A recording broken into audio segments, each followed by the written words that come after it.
All right, we're in chapter 30, a second global conflict and the end of European world order. Basically, this chapter is about World War II, and then the end of the European world order is where we see why decolonization happened. We've already seen decolonization in Africa, Asia, Latin America. So we saw Ghana, Vietnam, Mexico, and Cuba. We saw all those African, Asian, and Latin American nations getting their independence. And here's why. It goes to the main meat of the chapter, which is World War II. So page 724 is where this starts. So start there and read that passage there where it explains some Japanese actions. And this is important for one of our essential questions, which is if you can compare and contrast German genocidal tendencies and actions to Japanese in the war. So page 724 is where it starts, and 725 has our first heading, which is the old and new cause of a Second World War. But what we see to start it is World War II started unlike World War I, where World War I was just kind of response to, well, we'll see. There's a word we'll use called mania, but it was just sort of a response to a bunch of different causes that eventually resulted in the powder keg, gunpowder keg just exploding into World War I. World War II was a deliberate war. Germany, Japan, Italy deliberately provoked aggression or response to their aggression.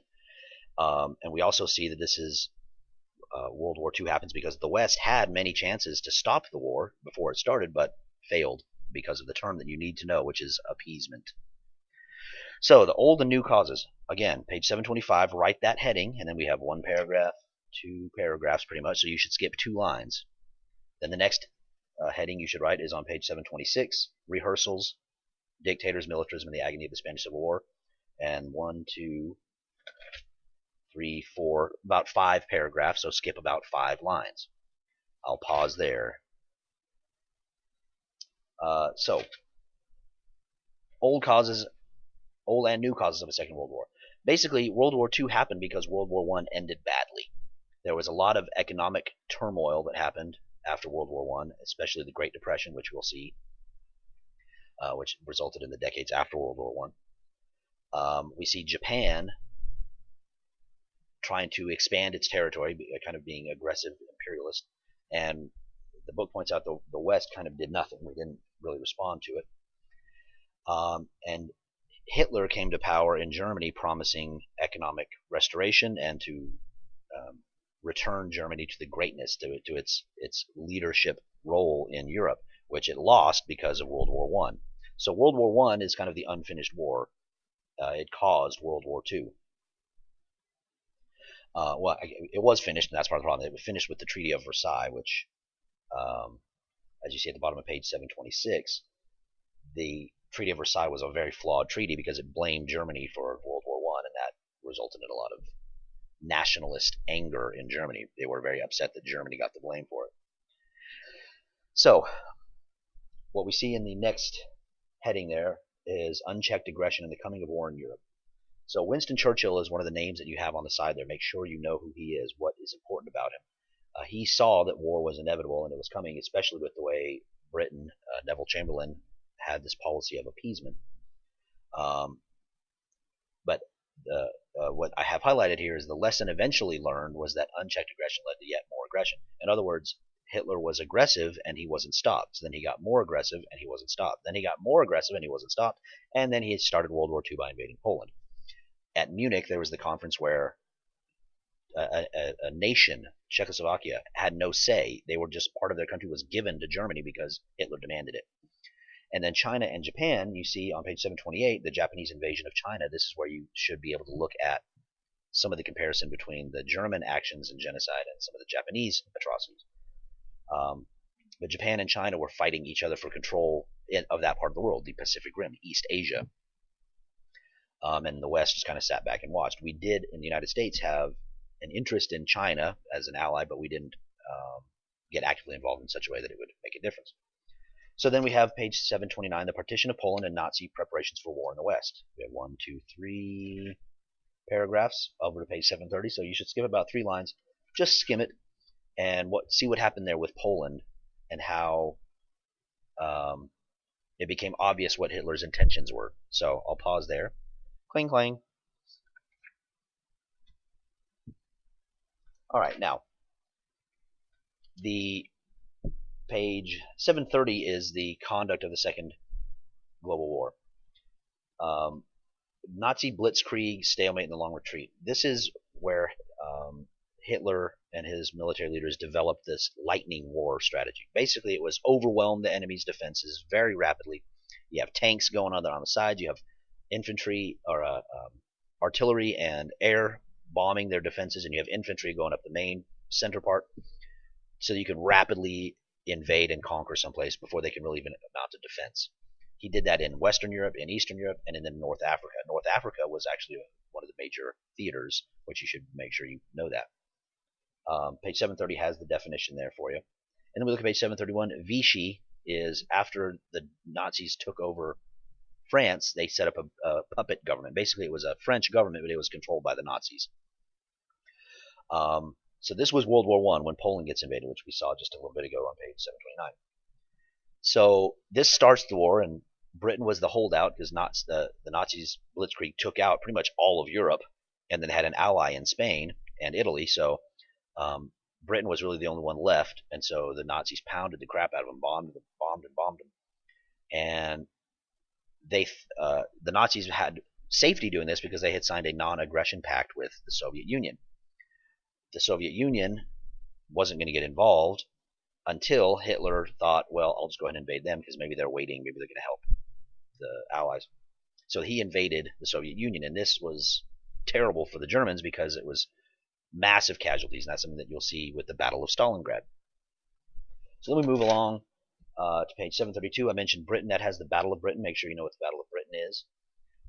And you've got you got about 8, 9 paragraphs. So you should have 8 or 9 blanks where you can just put brief summaries of what happened with the Blitzkrieg, the long retreat, and so on. How did Germany weaken themselves? How was Britain able to maintain?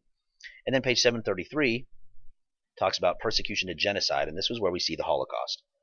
Jewish people, Polish people, communists, all sorts of anybody labeled criminal or undesirable by the government were rounded up and put into concentration camps. And then the final solution was the question that the Nazis had was, what do we do with the Jewish situation? And their solution to that question was kill them all. So that was the extermination of the Jewish people. So that's what this section talks about, and you've got page 733, the term Holocaust there, you should make sure you know. And then page 734, Anglo-American offensives, encirclement, and the end of the 12-year Reich. The Reich is the rule, the term of the German government, the Reich. So we invaded France because it was controlled by the Nazis, and we liberated France at D-Day. Well, that was where it began, was D-Day in June 1944. And so if you notice off to the side, we've got page 734, we have Battle of the Bulge, which was Hitler's last-ditch effort, and Pearl Harbor, which is what got us involved. Since Japan was allied with Germany, we immediately went to war in both places. And so we got them out of northern France. They had defeats, and a massive defeat, especially fighting the Soviets, and they were finally defeated entirely in May of 45. So that leaves us just to focus on Japan. And so that leads to page 734. You see the map there, and it has Japanese territory, how they expanded in that map, which is important for you guys to see. Then on page 736, there's a couple of battles. The most important one for you to notice is Midway Island. That was the turning point where we decisively defeated Japan at sea, and that led to their eventual defeat at home. So Japan, early on, had captured a lot of territories all over the Pacific. They had naval superiority there, and that was part of the reason they attacked Pearl Harbor. They wanted to cripple us with our navy. But we were able to kind of put a chokehold on them and starve them of resources. And we dropped a bomb, or 2 bombs, on Hiroshima and Nagasaki in Japan. The first one was to say, hey, surrender. They didn't surrender. So 2 days later, we dropped another one. Hey, surrender again. And they finally did. Emperor Hirohito signed a surrender document. So that leads us to page 738, War's End and the Emergence of the Superpower Standoff. This is where it becomes an uneasy piece that we saw during chapter 31, the Cold War. The war ended, and we weren't necessarily friends with the Soviet Union, but we were allies because we both had an enemy in Germany. So this led to the Cold War, because what parts of Europe are going to be capitalist, what parts of Europe are going to be communist? We didn't want any of it to be communist, but the Soviets wanted to divide up Europe and give themselves a buffer zone against us and the other Western countries. we are all part of the UN, so that we have to try to work together to prevent more Axis and allies type situations where people are allying against each other. Now we just all try to be allies together. And the UN was good for helping refugees and promoting health. But as you see here, the Cold War lasted from the late 40s, right after World War II, into the 89 when the Berlin Wall falls, and then 91 when the Soviet Union officially fell apart.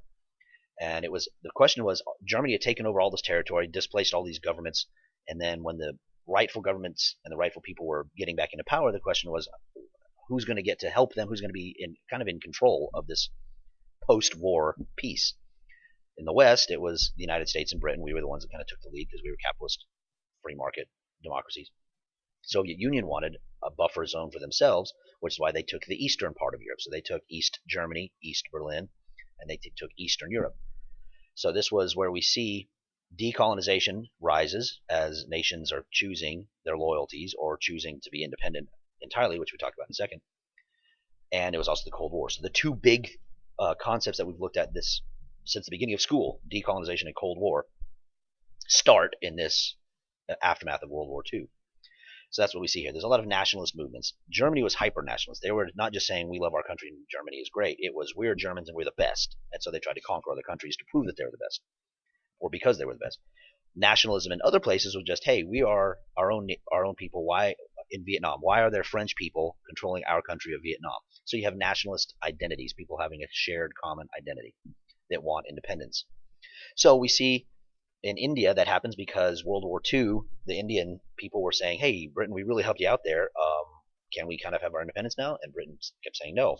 There was a lot of civil disobedience as a result, and then we see some of those leaders that you guys saw previously in other chapters, Gandhi and Nehru, who you had the article to read about. They were imprisoned, and that, since it was peaceful protest, people were unhappy with it. The Muslim League was supporting splitting India into Hindu and Muslim sections, and the Hindu majority in India didn't want that. But it ended up, because of the territorial disputes, India and Pakistan are created. We've already seen this, the division of a country because of regional, religious, or ethnic identity. So you divide the country so that one ethnicity or religion can have one part and the other part can be for the other people. And that we later see that happens with Sri Lanka and Burma, or Myanmar, also get their independence later on. So look at the map that you can see. Let's see what page. Look at the map of India before independence and then after independence. You'll see the different countries. So then we also see that because Britain was defeated, other countries were like, hey, let's do that to our people. So the Dutch or the French, and that, as we see, Indonesia, Vietnam.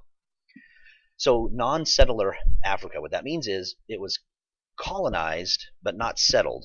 It was taken over, like with imperialism, because Europe wanted the resources in different parts of Africa, but they didn't actually move Europeans there to settle and live. So then we saw Kwame Nkrumah, who was one of the articles you read previously, in Ghana. Ghana is a very important African country we saw in decolonization. So non-settler colonies start saying, this is our country, we need to have it to ourselves. Unfortunately, peaceful withdrawal and peaceful non-violent civil disobedience type things didn't happen everywhere, as we see a lot of settler colonies where Europeans have moved in, like Algeria, Kenya, Rhodesia. It's almost like a civil war fighting for independence. And then in South Africa is the only place that the white minority managed to maintain power in a very strict way past 1980. That was that apartheid, which we've seen a lot. So then we see some problems that, and that's up through page 744, by the way. We've got a couple of terms off to the side. The Land Freedom Army you want to pay attention to. National Liberation Front is another important one. And then page 745, the Afrikaner National Party and apartheid. Make sure you know those terms. And then page 746 shows us a map of what was called Palestine, is now called Israel. Because after World War I, the Middle East was kind of broken up, but it was unfinished. And so we see some nationalist tendencies there. You have the Jewish population that says, hey, we just got treated like crap in World War II. And you have the Muslim people that live in there saying, hey, we've been living here for 600 years. But the world, and especially through the UN, said the Jews need a homeland. They've been persecuted. And so it's still something that maintains today, much more so than we saw in Asia and Africa. So basically, in closing, the post-independence story is imperialism sucked for these people, and they're still paying the price in some places. We'll get to that when we cover the chapters of imperialism.